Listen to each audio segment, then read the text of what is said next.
ففروا الی اللہ، اللہ میرے رب تیرے قربان کیا صدا ہے. ففروا الی اللہ، میں حیران ہوں، بالکل غنی، بالکل بے نیاز، نہ مکان ضرورت نہ زمان ضرورت. یہ کیا عجب ہے. ہر ذات کو جگہ چاہیے، ہر ذات. میں منبر پہ بیٹھوں، آپ زمین پہ بیٹھیں، جگہ گھیری ہوئی ہے. اور اللہ ایک ذات ہے، اور ایسی ذات ہے جس کی نہ ابتدا ہے نہ انتہا ہے. هو الاول والآخر والظاہر والباطن. اللہ ایسی عظیم ذات ہے کہ سبح للہ ما فی السماوات والارض. ساری کائنات تیرے رب کی تسبیح پڑھنے میں لگ گئی. کیوں؟ وهو العزیز الحکیم. وہ ہے اس قابل کہ اس کی تسبیح پڑھی جائے. وہ عزتوں والا، وہ حکمتوں والا. یہ کیوں تسبیح پڑھتے ہیں؟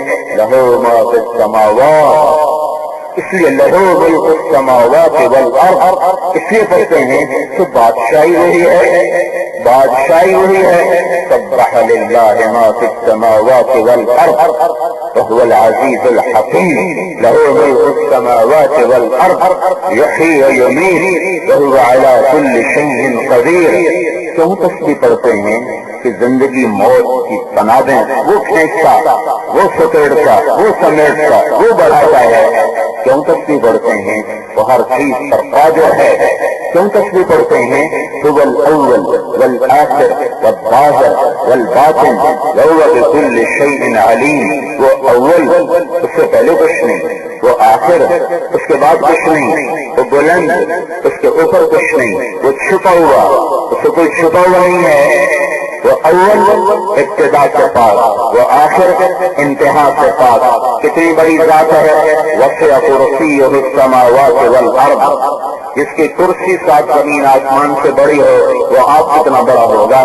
تو اتنی بڑی ذات ہونے کے بعد کہتا لا یعویہ مکان، مجھے کسی مکان کی ضرورت نہیں، مجھے کسی جگہ کی ضرورت نہیں ہے. ہوں جگہ سے پاک، موجود ہوں زمانے سے پاک، موجود ہوں مکان سے پاک، موجود. عرش پہ بیٹھا ہوا نہیں ہے. عرش استوا کا مطلب اللہ ہی جانتا ہے کیا ہے. عرش پہ بیٹھا ہوا نہیں ہے. عرش اس کی ضرورت نہیں، آسمان اس کی حاجت نہیں، فرشتے اس کی مجبوری نہیں ہے، جنت جہنم کا محتاج نہیں ہے. واتخذ صاحبة ولا ولدا، بیوی اور بچے کا محتاج نہیں ہے. قل هو اللہ احد، ایک اکیلا نہیں، اکیلا نہیں. اکیلا کہتے ہیں واحد، واحد اکیلا. تو احد کیا ہے؟ احد، احد جس کا کوئی مثل نہ ہو، جس کی کوئی شبہ نہ ہو، جس کی کوئی مثال نہ ہو، جس جیسا کوئی ہو نہ ہو، جسے تصور میں لایا نہ جا سکے، خیالوں میں بسایا نہ جا سکے، آنکھوں سے دیکھا نہ جا سکے، الفاظ میں آ نہ سکے، تعبیرات میں سما نہ سکے. احد. قل هو اللہ احد، اکیلا نہیں، وہ واحد کا ترجمہ ہے. احد یکتا، بے مثل، بے مثال، بلا تشبیہ، بلا شبیہ، بلا شریک، بلا مشارک، بلا مشیر، بلا وزیر، بلا حاجت. لیس معه رب یرجع، رب لیس معه الہ یخشى ولا رب یرجع ولا حاجز یرشى ولا وزیر یؤتى. قہر بلا معین ودبر بلا مشیر. احد الصمد لم یلد ولم یولد ولم یکن له کفوا احد. کون اللہ کو بیان کرے؟ اے انسان تو بڑا کمزور ہے، تجھے اپنے مسائل کا حل چاہیے، اللہ سے دوستی لگا لے. ادھر آ جا، اللہ دعوت دیتا ہے میرے بن جاؤ سارے کام بناؤں گا، میرے بن جاؤ سارے مسائل حل کروں گا. میرے آگے جھکو کہ دیکھتے نہیں ہو زمین جھک گئی، دیکھتے نہیں آسمان جھک گیا، دیکھتے نہیں ہو تسبح لہ السماوات السبع والارض ومن فیہن، دیکھتے نہیں ہو زمین سجدے میں گری، آسمان تسبیح میں لگا، ہواؤں میں اللہ کے نغمے پڑے، پرندے اللہ کی تسبیح میں لگے. تو بھی چھوٹو، تیرے مسائل پیسے سے حل نہیں ہوں گے، سیاسی لیڈر حل نہیں کر سکیں گے، حقوق کی جنگ سے تم اپنے مسائل حل نہیں کر سکو گے۔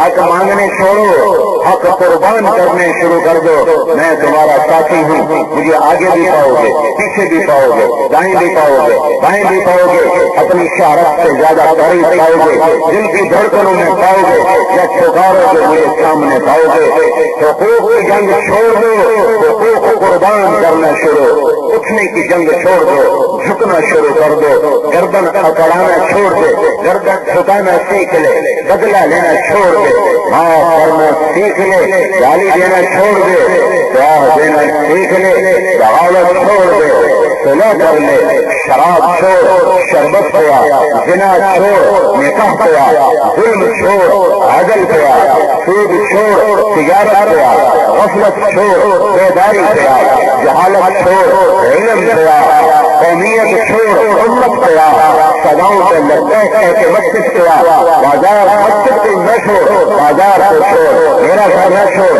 بازار کو چھوڑ، ماں باپ کا باغی نہ بن، ماں باپ آگے جھک جا، پھر کیا ہوگا، پھر کیا ہوگا، پھر کیا ہوگا، تو پھر میں تیرا ہو جاؤں گا۔ یا ابن آدم اطلبنی تجدنی فإن وجدتنی وجدت كل شيء وإن فتنی فاتك كل شيء۔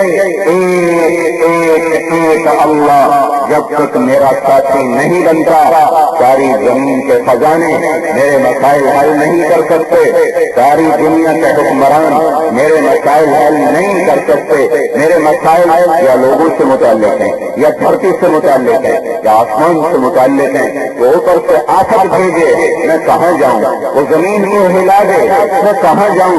وہ ہواؤں کو پاگل کر دے، میں کہاں جاؤں؟ وہ پانیوں کی لگام ڈھیلی چھوڑ دے، میں کہاں جاؤں؟ تو میرے مسائل ان ساری چیزوں سے متعلق، پھر میرے مسائل انسانوں سے متعلق۔ اس نے میرے پر ظلم کیا، یہ میرا حق کھا گیا، یہ میری زمین دبا گیا، یہ میری اولاد ہو کے نافرمان ہو گیا، یہ بیوی ہو کے مانتی نہیں، یہ خامد ہو کے شادی کر کے بھی زنا کرتا ہے، یہ عورت کا مسئلہ، یہ مرد کے مسائل، یہ جوانوں کے، یہ بوڑھوں کے، یہ شوہر کے، یہ گدا کے۔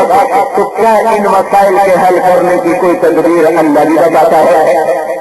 یا جو شیطان نے بتائی ہے، پیسہ بناؤ مسائل حل کرو، پیسہ بناؤ مسائل حل کرو، پیسہ لوٹنے کی ہے لوٹ لو، قبضہ گروپ سے آئے قبضہ گروپ بن جاؤ، نشہ بیچنے سے آئے نشہ بیچو، قتل کرنے سے آئے قتل کر دو، مال دبانے سے آئے مال دبا لو، جو کرنے سے آئے کرو، پیسہ آیا تمہارے مسائل حل ہو گئے۔ یہ شیطان کی دعوت ہے، الشیطان یعدکم الفقر ویأمرکم بالفحشاء۔ قرآن کی آیت کا یہ سارا مضمون ہے، یہ سب شیطان کی دعوت ہے۔ بازار میں دو دعوتیں چل رہی ہیں، ایک اللہ کی دعوت ہے، ایک شیطان کی دعوت ہے۔ میری بات یاد رکھنا، میری بات یاد رکھنا، نہ حق تلوار سے پھیلتا ہے، نہ کفر تلوار سے پھیلتا ہے، نہ باطل تلوار سے پھیلتا ہے، نہ اسلام تلوار سے پھیلتا ہے۔ باطل بھی تبلیغ سے پھیلتا ہے اور حق بھی تبلیغ سے پھیلتا ہے، باطل بھی دعوت سے چلتا ہے اور حق بھی دعوت سے چلتا ہے۔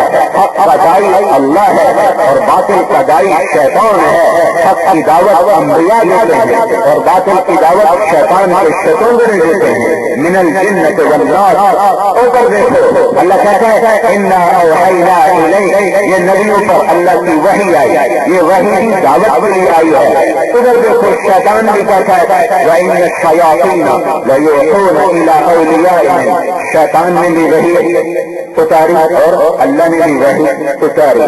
شیطان کی وحی کا مقصد کیا ہے؟ لیجادلوکم، تمہیں گمراہ کرنا، تمہیں گمراہ کرنا، اور اللہ کی وحی کا مقصد کیا ہے؟ لتخرج الناس من الظلمات الى النور، تمہیں اندھیروں سے نکال کر روشنی تک پہنچانا۔ وحی اللہ نے وحی بھیجی کیوں؟ کہ حیدرآباد والے اندھیروں سے نکل جائیں، غفلت کا اندھیرا چھٹ جائے، قومیت کا اندھیرا